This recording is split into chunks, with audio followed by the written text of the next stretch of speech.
ডাকে শৈশব শোনা যায় আবার গাছ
ডাক দিয়ে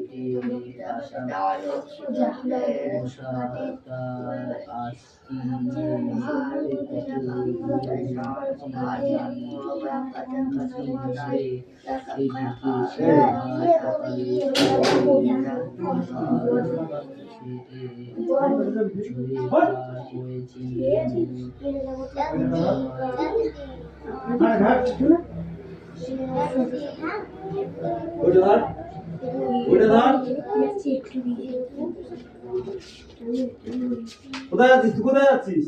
এখানে বসবি না, এখানেই বসবি।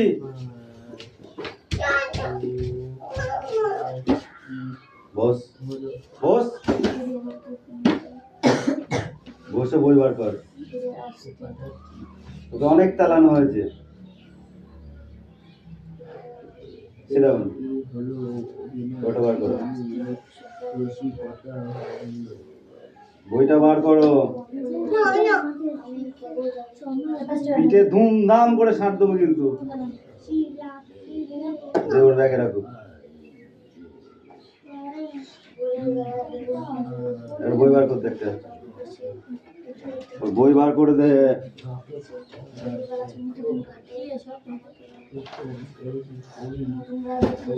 রেডি হয়েছে?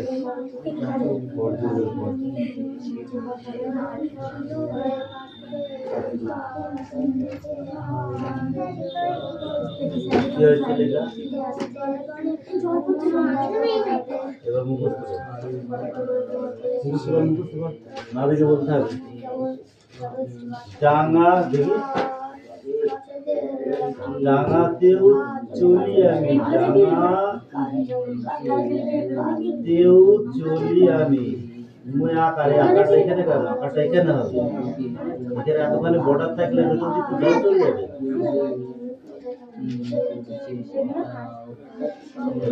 মুখস্থ কর, না দেখে ধরবো, ঠিক আছে? না দেখে মুখস্থ করবি। এই তুই খাতায় লেখ, খাতায় লেখ, আগে লেখ, এইগুলো লেখ। এইগুলো স্যার দিচ্ছে, এগুলো কমপ্লিট করে হবে, তার সময় কিছু বলবে না। তাহলে এগুলো লিখে দেখাও, তাড়াতাড়ি করো, তাড়াতাড়ি করো। তাহলে গুড বাই বলবে, গুড বাই বলবে, তাহলে তাড়াতাড়ি করো। এই বলবে ছেলেটা কি ভালো খাবার দিবে, জানিস যে ভালোবাসে খাবার দেবে। আমি 10 টাকা দিয়ে আমি 10 টাকা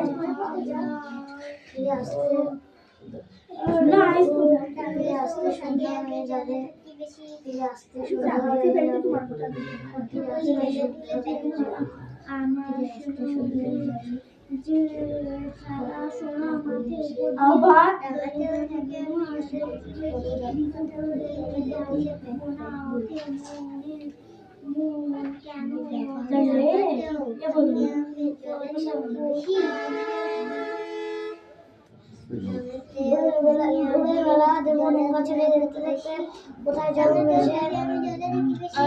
দুপুরবেলা তুমি তখন ঘাটে, আমরা তখন পুকুর ঘাটে, আমরা তখন নতুন রাজার দেশে পেরিয়ে যাবো, তীরপুর্ণির ঘাট পেরিয়ে যাবো, পেরিয়ে যাব তেপান্তরের মাঠ, তেপান্তরের মাঠ, পেরিয়ে যাব তেপান্তরের মাঠ। ফিরে আসতে ফিরে আসতে সন্ধ্যা হয়ে যাবে, ফিরে আসতে গল্প করবো তোমার কোলে এসে। তারপরে আমি কেউ আমি কেবল যাবে একটি বার 700 বছর তার নদী পার। এখানে আসো না দেখে লিখে নিয়ে আসো ইয়াস তোমাকে পড়তে বলেছে ওইগুলো লিখতে বলেছে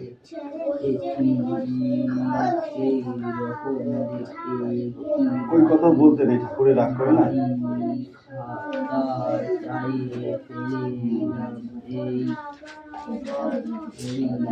ওই খেলা করতে নেই পড়ার সময় পড়া খেলার সময় খেলা তাতে করো ওগুলো লিখে নাও পেন্সিল বার করো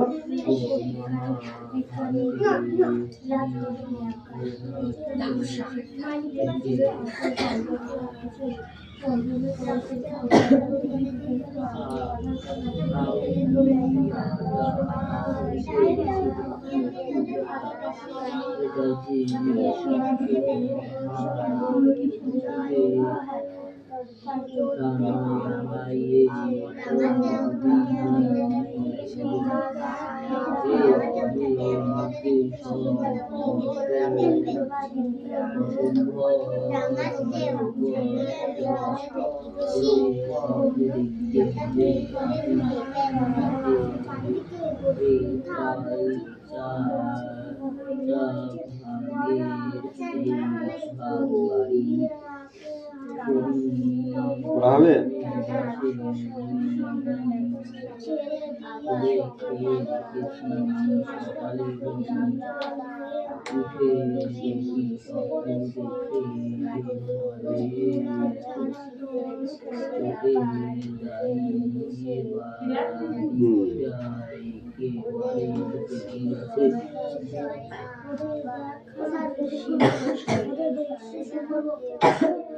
কি পড়বো মানে পড়া হয়ে গেছে এটা হ্যাঁ নেই পড়তে হবে না হিমালয়ের উত্তর দিকে থেকে বরফের পাহাড় দাঁড়িয়ে আসে।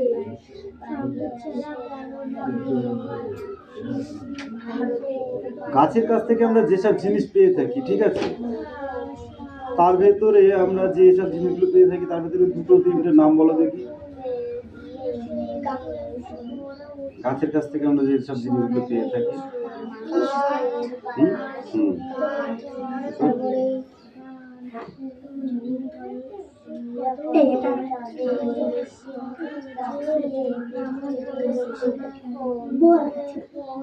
এক্ষুনি তো বললি স্যার পড়া হয়ে গেছে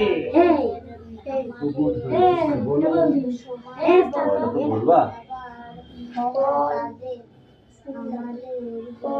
এখানে তার একটাও আছে আছে তো পড়েছিস সে বেশ সুন্দর করে বললাম পড় পড়ছিলি কিছু হয়নি পড়ে আসলে গাদ রজন এগুলো কে বলবে গাদ রজন বই বাঁধানোর কাজে গাছের যে মানে অংশটা লাগে তাকে কি বলে রজন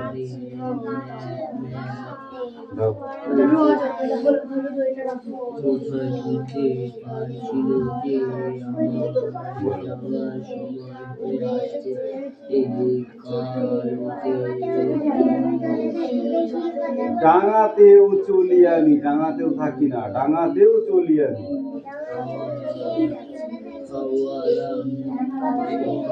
ওইদিকে কি এদিকে তাকা সোজা দাঁড়া বল আবার ওইদিকে তাকাই আমার দিকে তাকা ডাঙাতেও চলি আমি বেশি থাকি জলে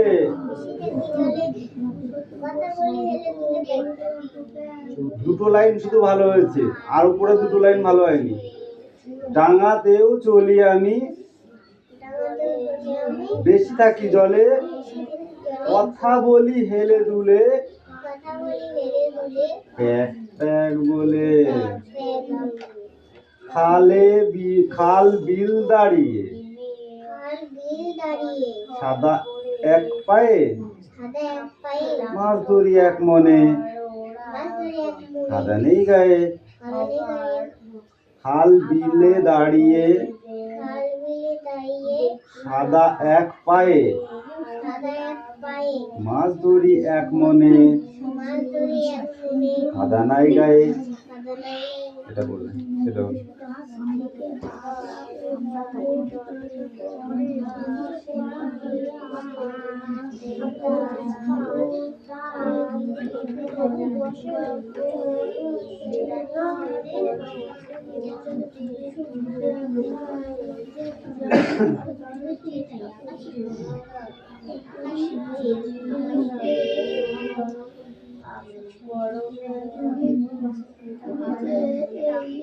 বইটা পড়া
কুমড়ো কুমড়ো তারপরে ফুলকপি ফুলকপি বাঁধাকপি তেমনি বাঁধাকপি দিন বাঁধাকপি আছে তো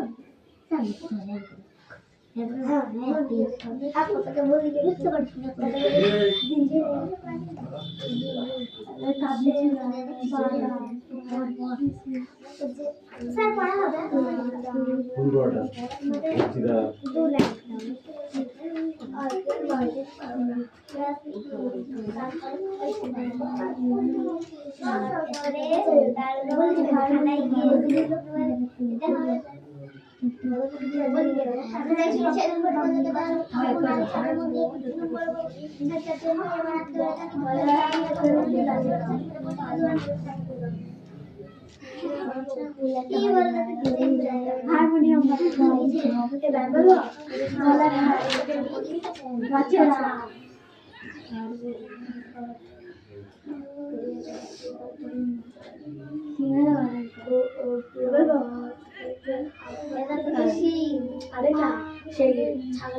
ছাগলের শিং ঘরে রাখা ছাগলের শিং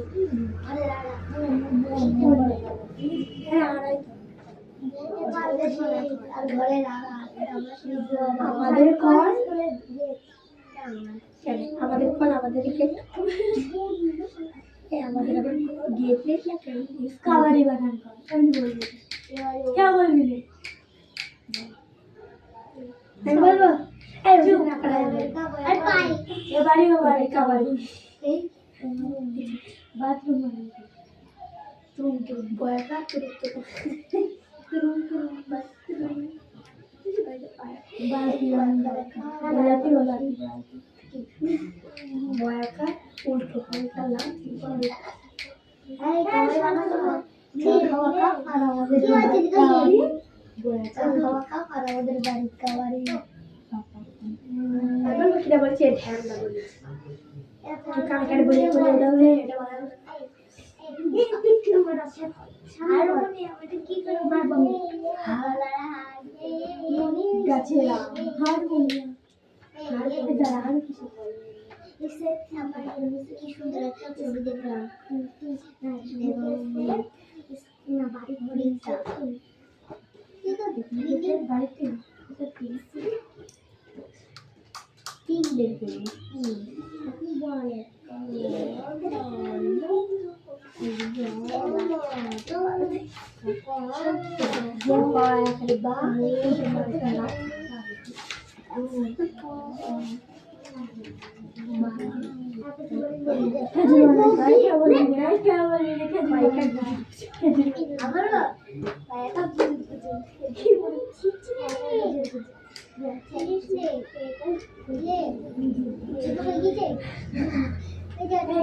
কোন বাচ্চা কাঁদে না নতুন বলবে কোন বাচ্চা কাঁদে না তুই কেউ বলবি রাজারে রাজারে তুই বলবি ওই বাচ্চা কাঁদে না তুই পারবি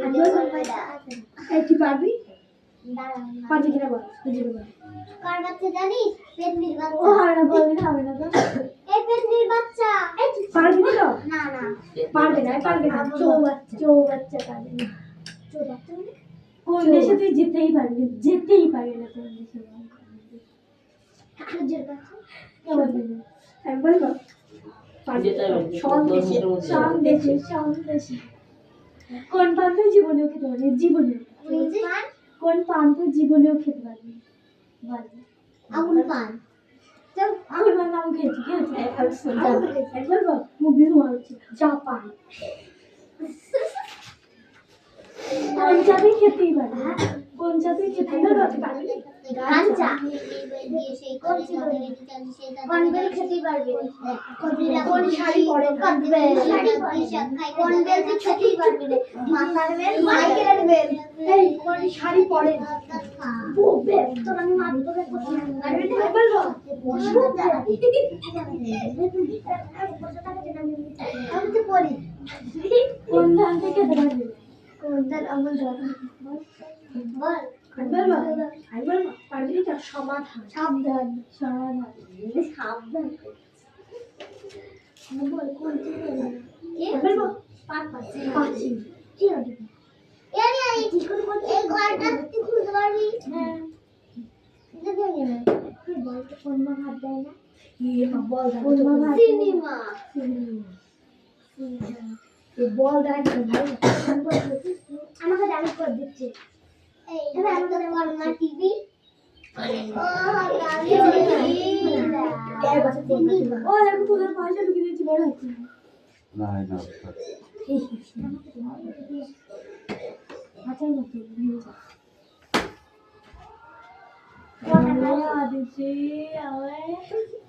এই দে বুনো হাঁস লেখককে স্টার্ট আপ বল বুনো হাঁস লেখককে বুনো হাঁস লেখককে বুনো হাঁস বলতে কোন হাঁসকে বোঝানো হয়েছে বল যে হাঁস উড়ে উড়ে বেড়ায় সেই হাঁসকে বলা হয় এই বিল থেকে ও বিল এ দেশ থেকে ও দেশ ঠিক আছে এই বুনো হাঁসগুলো কোথায় গেছিল এটা কোথা দিয়ে উঠছিল কটা হাঁস পড়ে গেছিল জল থেকে দুটো হাঁস একটা প্রথম যেটা পড়েছিল সেটা কি জন্য পড়েছিল? রিয়াস, আমি কিন্তু তোকে কাজ করতে দেখিনি, পড়তে দেখিনি এখনো।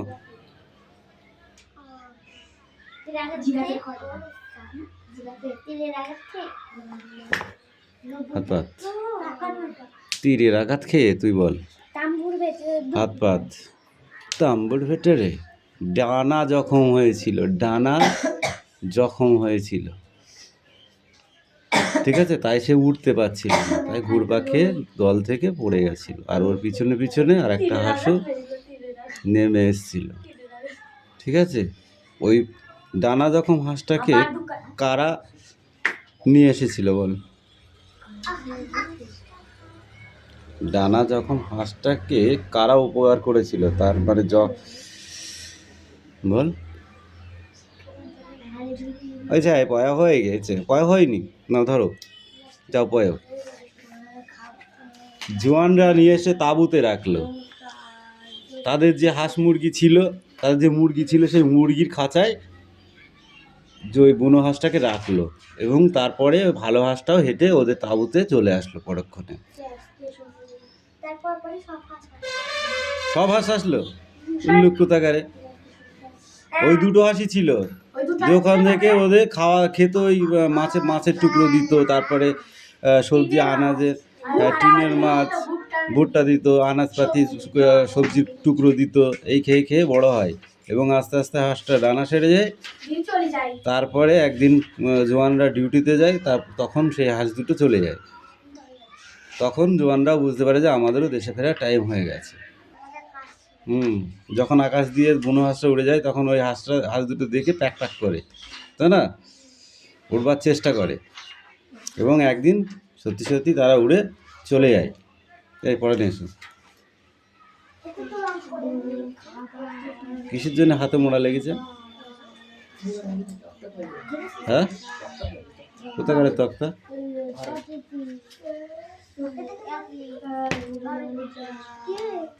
এখান থেকে এইটুক?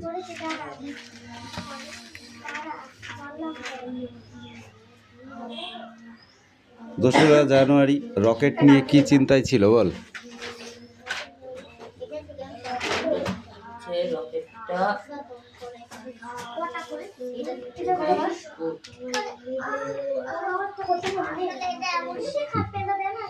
পড়েছিস না আর কি মেরেছিস?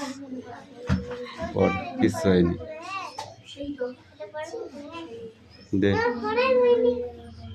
এই, তোমাকে আমি লিখতে বলেছি, কই অদিতি কেন লিখে দিচ্ছিস? ওটা তোরগুলো কই বল? এই স্ট্যান্ড আপ, উঠে দাঁড়াও। একে চন্দ্র বলো না দেখি।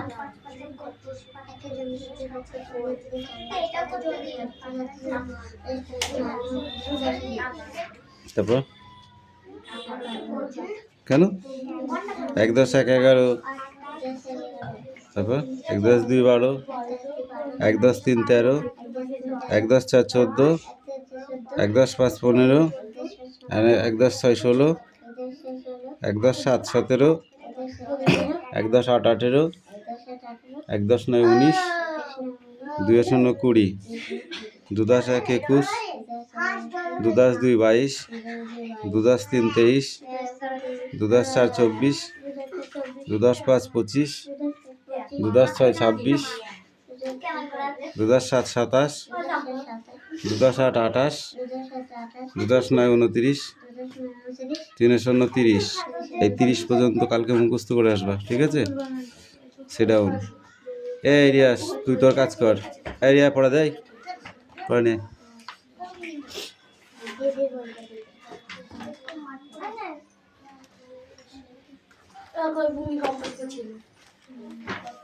ভূমিকম্পের তরঙ্গ, তাই তো?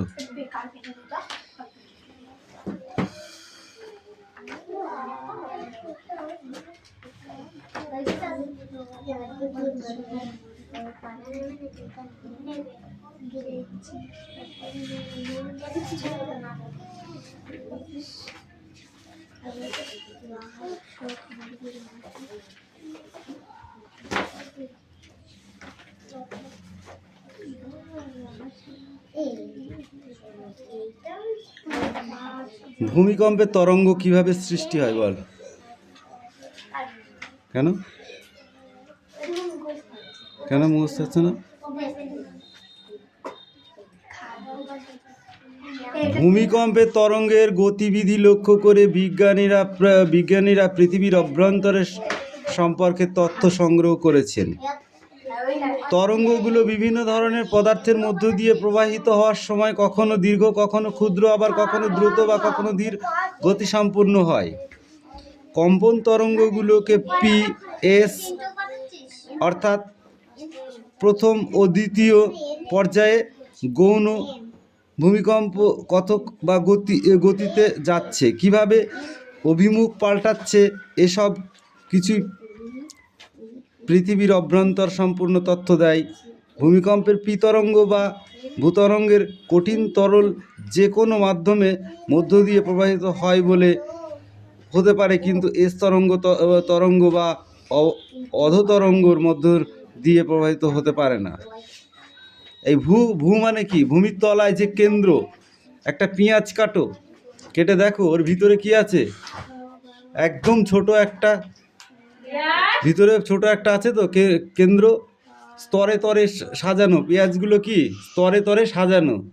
ঠিক পৃথিবীর যে মাটিটা ওরকম স্তরে তরে সাজানো। ঠিক আছে, ভূকেন্দ্র মানে একদম পেঁয়াজের ভিতরে যে অংশটা, এরকম পৃথিবীরও কেন্দ্র আছে। ঠিক আছে, সেই কেন্দ্র থেকে একটা কম্পন সৃষ্টি হয়। যেমন আমি এটা ফেলে দিলাম, এর ফলে কি হলো, কিছুটা কেঁপে উঠলো, এটাই তরঙ্গ। কে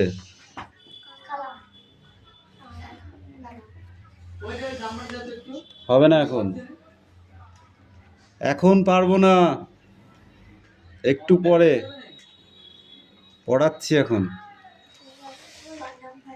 তাহলে সেই কেন্দ্র থেকে যে তরঙ্গের সৃষ্টি হয়, তরঙ্গ মানে কম্পন সৃষ্টি হয়, সেটাকে আস্তে আস্তে এরকম ছড়িয়ে যায়।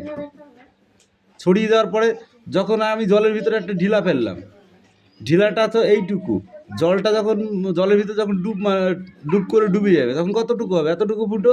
কিন্তু তার থেকে একটা তরঙ্গের সৃষ্টি হবে, অর্থাৎ ঢেউর সৃষ্টি হবে। সেটা আস্তে আস্তে আস্তে আস্তে বড় হয়ে যাবে, সারা পুকুরটা জুড়ে হবে, তাই না? সেটাই হলো কম্পন। ঠিক আছে, কম্পন মানে কেঁপে ওঠা।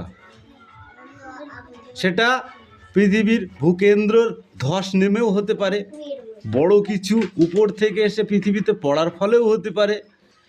ঠিক আছে, কিংবা কোনো বড় প্রাকৃতিক দুর্যোগেও হতে পারে। এভাবেই কম্পনের সৃষ্টি হয়। বোঝা গেল?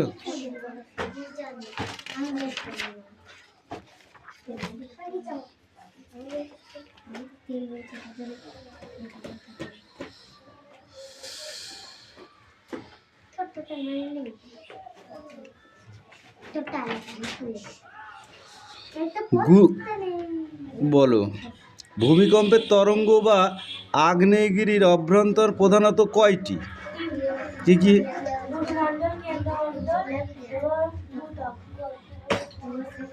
ভূত্বক, গুরুমণ্ডল আর কেন্দ্রমণ্ডল। ভূত্বক কাকে বলে? কাটা আপেলের খোসার সঙ্গে পৃথিবীর সবথেকে ওপরের স্তরে ভূত্বককে তুলনা করা হয়েছে। কাটা আপেল, তার উপরে যে খোসাটা থাকে সেটাকে ভূত্বক বলা হয়েছে। যেমন মাটি, আমাদের উপরে যে মাটিটা, সেটাকে ভূত্বক বলা হয়। এরপরে এক ধরনের মাটি আছে, সেটাকে কি বলা হয়? গুরুমণ্ডল। তার একদম নিচে যেটা আছে সেটা হচ্ছে কেন্দ্রমণ্ডল, ভিতরে যেটা আছে একদম। ঠিক আছে,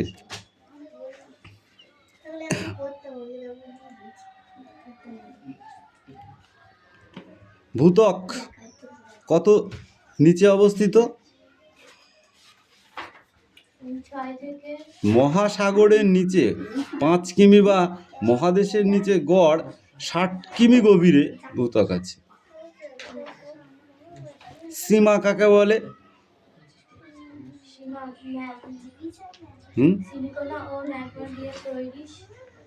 স্তরটি হলো সীমা। আর শিয়াল কাকে বলে? শিয়াল